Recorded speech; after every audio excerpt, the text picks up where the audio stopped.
Oi, pessoal! Se você ainda não me conhece, meu nome é Gabriela e hoje a gente vai falar sobre a arquitetura do Egito. Então, bora lá!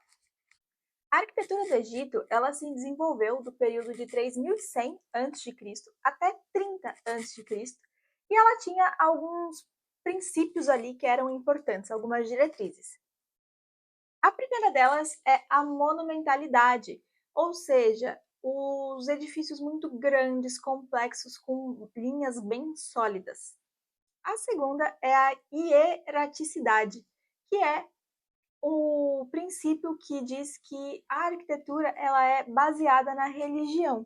O terceiro é a impessoalidade. Então, os arquitetos eles não tinham a liberdade de colocar ali os seus princípios pessoais, as suas intenções pessoais. Eles tinham que realizar os desejos do faraó.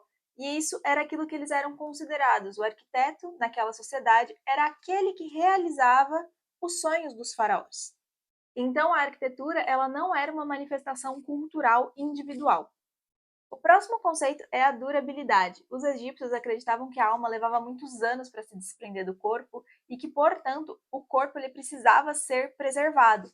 Então, toda a sua arquitetura mortuária ali, ela era feita para que ela durasse para sempre, para que não importasse quantos anos levasse para esse desprendimento, ainda estivesse ali tudo preservado. E é por isso que acredita-se que mais de 100 pirâmides foram construídas e que praticamente todas elas estão conservadas até hoje. E o último é a construção em pedra. Devido à escassez em madeira, praticamente todas as construções eram feitas em tijolo, calcário, arenito e granito.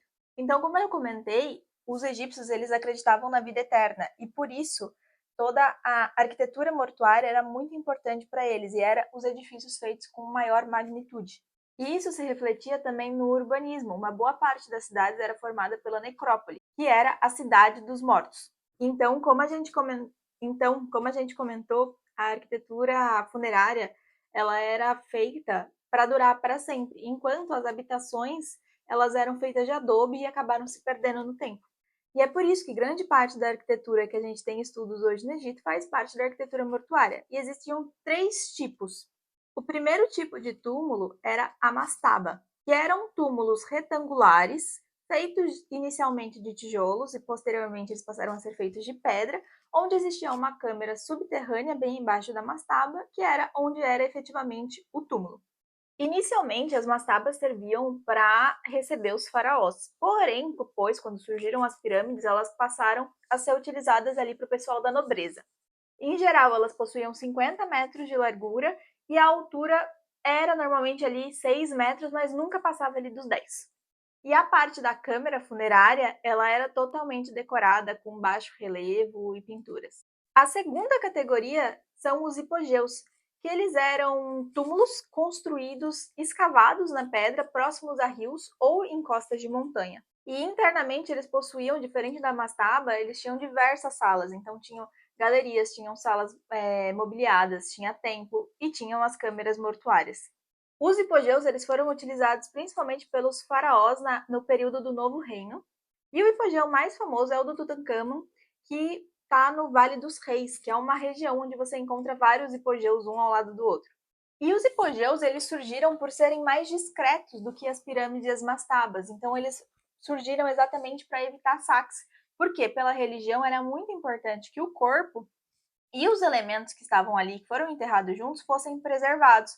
Então, para evitar os saques que aconteciam nas pirâmides e nas mastabas por serem mais visíveis, eles criaram os hipogeus que eram mais discretos.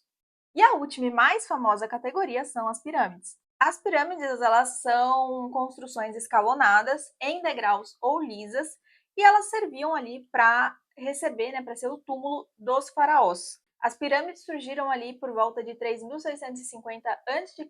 durante a terceira dinastia.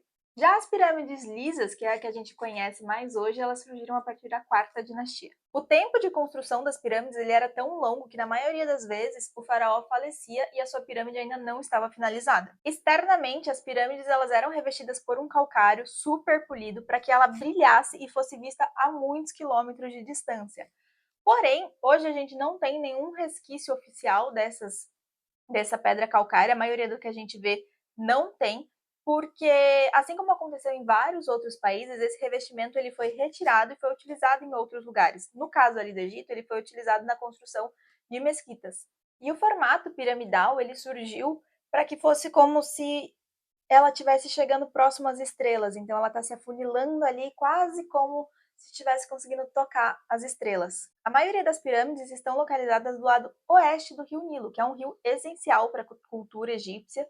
Ele foi essencial para o desenvolvimento ali da sociedade e ficava desse lado porque, pela religião, o lado oeste do rio era o lado dos mortos. Internamente, as pirâmides possuíam algumas câmeras, entre elas a câmera do rei e da rainha, e elas eram lacradas assim que fosse feito o sepultamento.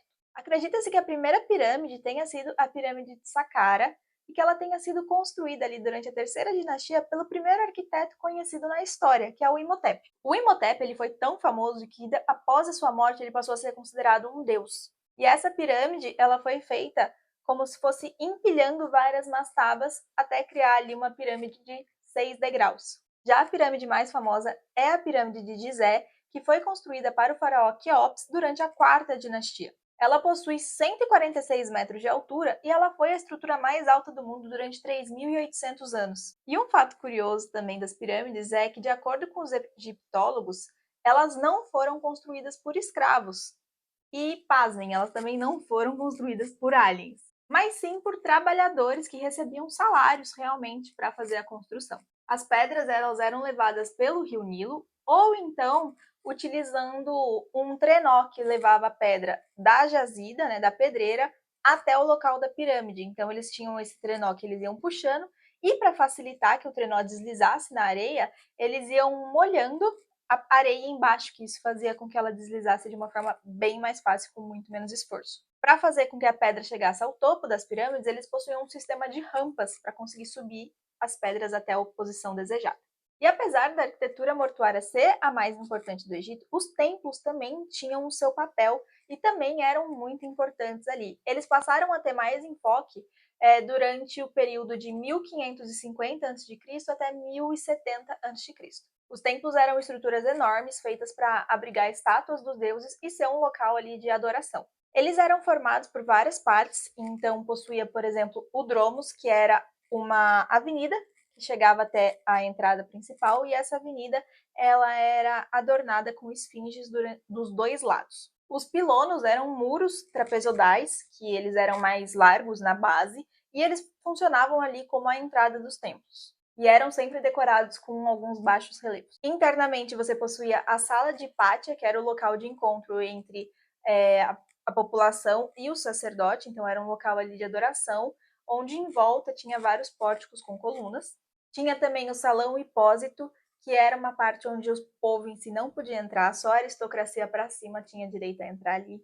Era um salão coberto com várias colunas e eles possuíam algumas persianas nas aberturas para fazer um jogo ali de claro e escuro. A parte do santuário, que ela só poderia ser acessada pelo faraó ou por sacerdotes, e eram salas pequenas. Na verdade, a parte do santuário tinha várias salas, essas salas eram pequenas, pouco iluminadas, mas com decoração em umas cores muito vivas. A mais importante era a câmara sagrada, que era onde ficava a imagem ali dos deuses. E por fim, os templos possuíam ali construções auxiliares, como oficina, muro, armazém, todo tipo de construção para fazer com que aquela estrutura funcionasse. As colunas dos templos elas eram sempre decoradas com hierógrafos, que é a escrita egípcia, ou também com elementos que remetessem à natureza. Então, por exemplo, os capitéis, eles sempre tinham esse elemento que remetiam à natureza, principalmente a flor de lótus. Inclusive, os hierógrafos, que eram a escrita egípcia, eles eram muito importantes para eles e era extremamente conectado com a arquitetura. Então, eles estavam sempre presentes como decoração ali, né, nas colunas, nas paredes. E era a forma, por exemplo, de comunicação dos decretos reais. Então, um decreto real ele não era escrito num papel e colocado para a população ler, mas ele era escrito numa coluna. Então, se você quisesse saber qual era o decreto, você iria até aquela coluna para ler. Um dos templos mais importantes é o de Amon Karnak, em Luxor, e ele é mais conhecido, né, por ser também um dos maiores, e ele foi construído e expandido por mais de 1.500 anos. Outro templo importante é o de Hatshepsut, que era uma faraó, e ela tem, na verdade, ali um templo que ele é escavado na pedra, então ele é constituído de vários terraços na parte externa, mais de uma parte interna escavada, e ele possui decorações ali que contam toda a história da faraó. Os obeliscos também eram uma forma muito encontrada no Egito, então aquela configuração de 4 lados lisos com a ponta triangular, normalmente feitos em um único bloco de pedra, e o motivo deles era religioso. Como a gente comentou, a arquitetura civil ela acabou não durando para a gente poder realmente estudar ela super a fundo,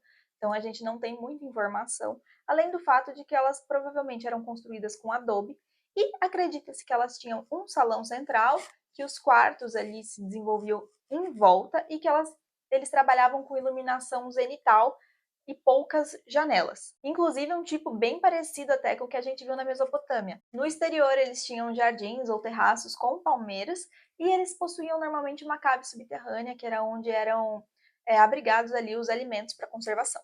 E a ausência de janelas que eu comentei, ela se dá principalmente por causa do calor excessivo. Então, eles faziam poucas janelas, paredes bem espessas, para que o calor não conseguisse entrar na parte interna das casas. E existem 2 sítios arqueológicos que são importantes para esse estudo da parte de habitação do Egito, que é o sítio arqueológico de Aminar e o de Deir el-Medina. E é possível se inspirar na arquitetura egípcia para decoração e design de interiores atuais. Um dos usos mais comuns é utilizar o preto e o dourado, que eram cores que eles utilizavam bastante e que traz o luxo, né, que aquelas edificações egípcias traziam. Além disso, é possível usar tapetes, quadros, vasos decorados com motivos egípcios. Também é possível se inspirar na geometria e simetria na escolha dos móveis e nas cores, que normalmente eram cores ricas e terrosas.